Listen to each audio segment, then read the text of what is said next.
$22 trillion is a lot of red ink. This is very true. The question, though, is what is the currency that the debt is in? People say it's in U.S. dollars, but the U.S. dollars are issued by the Federal Reserve Bank, and this currency is not legitimate. It's not constitutional. According to the United States Constitution and the founders, the currency was supposed to be expressed in silver, a fine weight of silver. And paper currency is not silver, and it's no longer convertible into silver or any other precious metals. So this is just fake currency.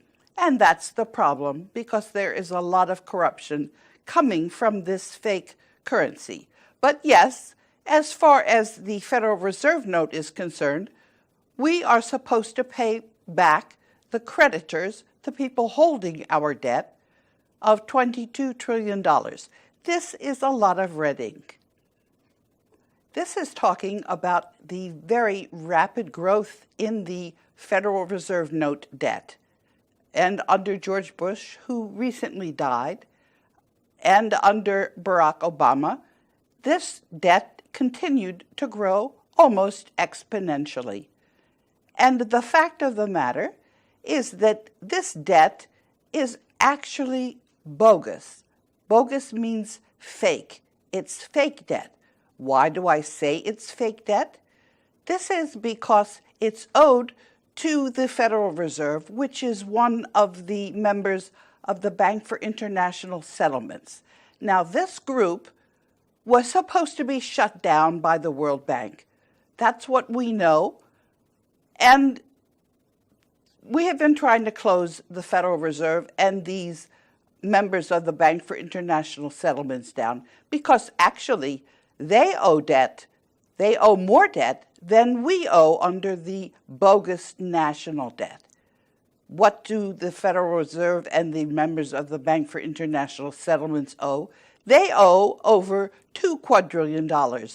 That is debt that was issued in the 1930s under something called Treaty of Versailles Bonds.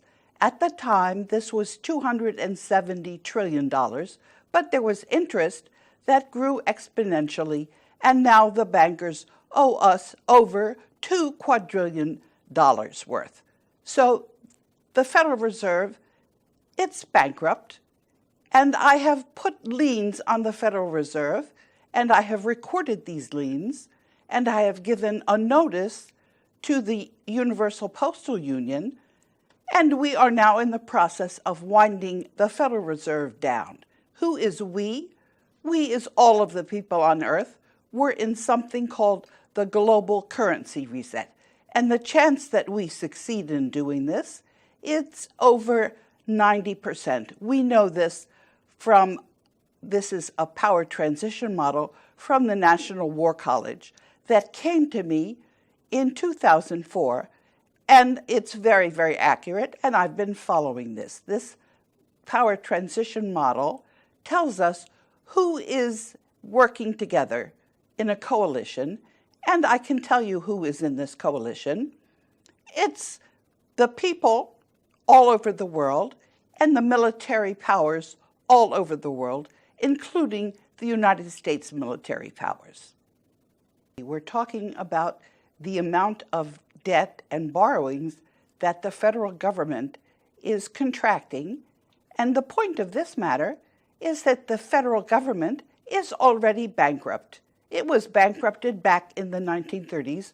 We know this for sure from James Traficant, who was a member of the United States Congress for many, many years and represented Ohio. And he put this matter into the Federal Register.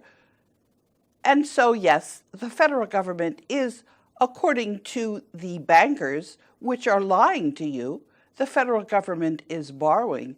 But as a matter of fact, the federal government has been bankrupted and doesn't really exist. We're talking about a debt crisis which is coming. This is not accidental. This debt crisis was planned many, many years ago because the banking cartel was planning on destroying the United States using this fake paper currency. But we are prepared for this, and we're actually going to prevent this from happening. The chances that we prevent this from happening, they're over 90%. Because although we're talking about budgetary deficits, we're talking about paper money, which is, it's not real. The real money is expressed in precious metals. And we have a lot of these precious metals. I'm the lawyer for the Global Debt Facility, which contains over 1 million metric tons of gold. This is the gold that belongs to all the people on Earth. It's much more gold than people normally speak about because people have been lied to. And although people have been lied to, we're also, many of us, understand what the actual reality is. And we are going to be shifting to the reality before this paper currency crisis, which was manufactured by the bankers. And the bankers, as we've mentioned, are really bankrupt because these precious metals and other wealth in the Global Debt Facility belongs to all of humanity. And the bankers have been trying for many years to steal it back, and they haven't succeeded. And one of the reasons that they haven't succeeded is because of something called the Statute of Limitations. The wealth of the world was deposited into the World Bank and International Monetary Fund by Jose Rizal, who was the one, his office was something called the Black Pope, and he prepared us for this crisis. So the crisis is really a crisis for the banking cartel. It's not our crisis. How much of the crisis can be attributed to the foreign policy of the United States, and how much of the crisis is something which happened after 9/11? Well, first of all, as we've been talking about, the crisis is a banker's crisis because the bankers thought that they were going to continue to fool us with their fake paper money. And as a matter of fact, we're not fooled at all. A critical mass of humanity knows full well what the actual reality is. And we have shifted into this reality under something called the 100-monkey effect. Once enough people knew, the critical mass of humanity knew what the actual reality was, we moved into a new reality, which is where we are. And the crisis that we're talking about is something that only exists for people who have been fooled by the banking cartel. And as I've mentioned, enough of us are no longer fooled. So how much of this crisis happened after 9/11? Well, you know what happened in 9/11. We were told that there was twin towers that were falling down because of planes flying into them. This is a fabricated lie. What actually happened on 9/11 was we were being distracted because the day before 9/11 was when the news hit that the military lost over $1 trillion in their budget. And people didn't want anyone to realize this, so they manufactured this fake story. It wasn't real planes. The buildings were demolished. They had to be demolished. There was gold in storage under the Twin Towers that has gone missing, and we're going to be recovering it. And when I say we, this is the coalition that is actually now in place. And I'm the spokesperson for the coalition, but as I've mentioned many, many times, it's really humanity that's in charge, and I just get to try to speak for humanity. And everything that people do when they have regained their world and their reality, they're going to undo any mistakes that we've made in the interim. We're just caretakers waiting for humanity to decentralize and finish running the world themselves. And each country, the people in each country, they're going to kick out those fake bankers and their fake currency, and they're going to be regaining their monetary gold reserves. We've already offered this gold, which is going to be minted in their currency.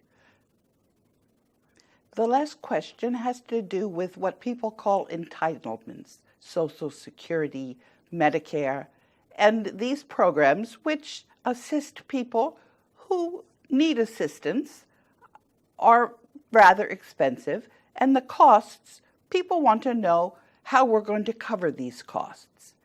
The fact of the matter is that these entitlement programs are creating a fight between the Democrats and Republicans. This is no accident, because the banking cartel likes to do something called divide and conquer. They like to find groups that fight each other, and that way the banking cartel can stay in power. Now, the people that need assistance are not going to lose their assistance. We're going to be involved in a transition. And when I say we, that is the Coalition for the Rule of Law that is actually in control. And we're going to work very slowly and very peacefully, and we're going to be letting people know what the actual reality is.